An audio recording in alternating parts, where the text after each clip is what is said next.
আরজিকর হাসপাতালে পড়ুয়া চিকিৎসকের ধর্ষণ ও খুনের ঘটনার প্রতিবাদে এবার পথে নামল ক্রীড়ামহল। আরজিকর হাসপাতালে মহিলা চিকিৎসকের ধর্ষণ ও খুনের প্রতিবাদে অবস্থান বিক্ষোভ ও মিছিল করলেন ক্রীড়াবিদরা। ময়দানে গোষ্ঠপালের মূর্তির পাশে প্রথমে হয় অবস্থান বিক্ষোভ, তারপরে মিছিল।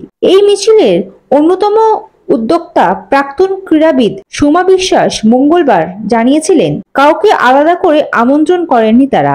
বুধবার দুপুরে দেখা গেল প্রতিবাদে সামিল হয়েছেন বিভিন্ন খেলার সঙ্গে যুক্ত ক্রীড়াবিদরা। ছিলেন অতনু দাস, দোলা বন্দ্যোপাধ্যায়, গৌতম সরকার, গুরবক্স সিং, অনিত ঘোষ, অর্ণব মণ্ডল, দেবজিৎ ঘোষ, অভ্র মণ্ডল, বুলা চৌধুরী, দিব্যেন্দু বড়ুয়া, মনোরঞ্জন ভট্টাচার্য, ভাস্কর গঙ্গোপাধ্যায়, শান্তি মল্লিক, জ্যোতির্ময়ী শিকদারেরা।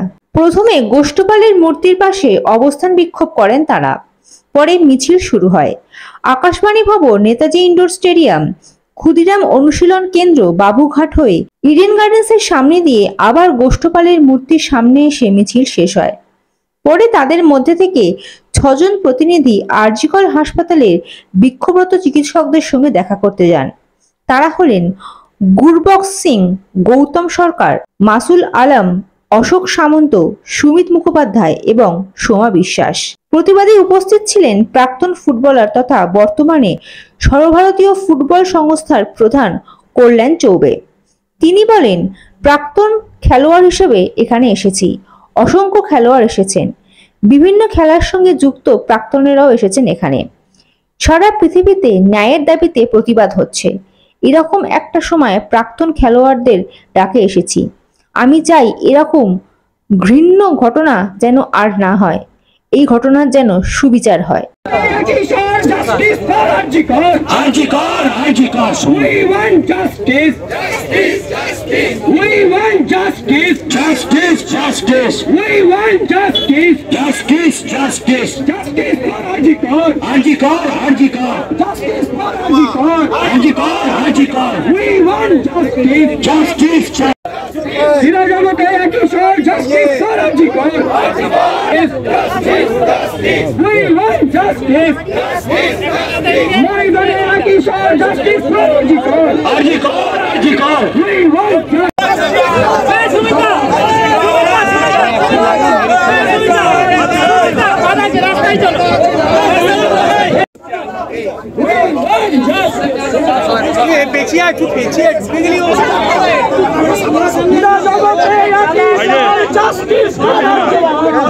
এখানে উপস্থিত হয়েছি কিসের জন্য? আমি একজন মহিলা এবং একজন মা। আমার বোনের বিচার চাই। আমরা যদি হসপিটালের মধ্যে সুরক্ষিত না হই, মাঠে ময়দানে সুরক্ষিত না হই, কদিন আগে দেখলাম আমাদের ফুটবল প্লেয়ার এখানে আছে যারা ইন্টারন্যাশনাল খেলেছে, তাদের খেলা দেখার জন্য সমর্থকরা আসলেও পুলিশের হাতে মার খেতে হয়। তাহলে সেই দিনকে সেই পুলিশগুলো কোথায় ছিল? যে আমি চাইবো যে আর কোনোদিন যেন পশ্চিমবাংলায় মহিলাদের, আমার বোনেদের এই ধরনের নৃশংস হত্যা আমরা যেন না দেখতে পাই। এই ময়দানের থেকে আমরা একই আওয়াজ তুলব, আমার বোনের জাস্টিস ফর আরজিকর। এই মুহূর্তের জন্য কিন্তু ছিলাম না। অত্যন্ত দুর্ভাগ্যজনক, এরকম ন্যাক্কারজনক, এরকম হুলিগানশিপ, এরকম মানে চরিত্র আমাদের সমাজে বিরাজ করে, এটা ভাবলেও কষ্ট হয়। একটা এরকম মেধাবী মেয়ে, এরকম আমাদের বাড়িরই মেয়ে, আমাদের বাড়ির সন্তান, তাকে এইভাবে আমরা হারিয়েছি। বিশ্বাস করুন, আজকে খুব ভালো লাগছে। আমাদের বিবেকে দংশন হচ্ছিল যে আমরা কেন এখনো আসেনি, কেন এখন আমরা এই মুহূর্তে আপনাদের সবার পাশে থাকতে পারিনি। আমি ক্ষমা চেয়ে নিচ্ছি আমাদের সমস্ত স্পোর্টস পার্সনের তরফ থেকে।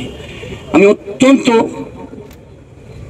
আনন্দিত এই কারণে যে এত স্পোর্টস পার্সন, বিশ্বাস করুন, যারা সমস্ত বাংলা তথা ভারতবর্ষকে, শুধু ভারতবর্ষের মধ্যে নয়, ভারতবর্ষের বাইরে আন্তর্জাতিক আঙ্গিনায় যারা একেবারে দারুণভাবে সফল হয়েছে, আমাদের দেশকে একটা গৌরবের একেবারে চূড়ায় নিয়ে গেছে।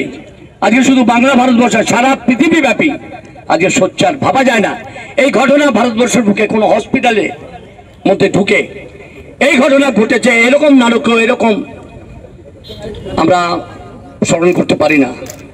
তাই এই মুহূর্তটা আমরা সবাই এক হয়েছি, এর চেয়ে বড় আর কিছু হতে পারে না। স্পোর্টস পার্সনরাও যে এই মুহূর্তটা শেয়ার করতে পারে, সেই জন্য আমি সবার তরফ থেকে আপনাদের প্রত্যেককে অভিনন্দন জানাচ্ছি। আসলে এমন একটা ঘটনা, যে ঘটনাটা নিয়ে আমি চাইবো না যে এই ঘটনাটা নিয়ে আবার আমাদের কোনোদিন এখানে আসতে হয়।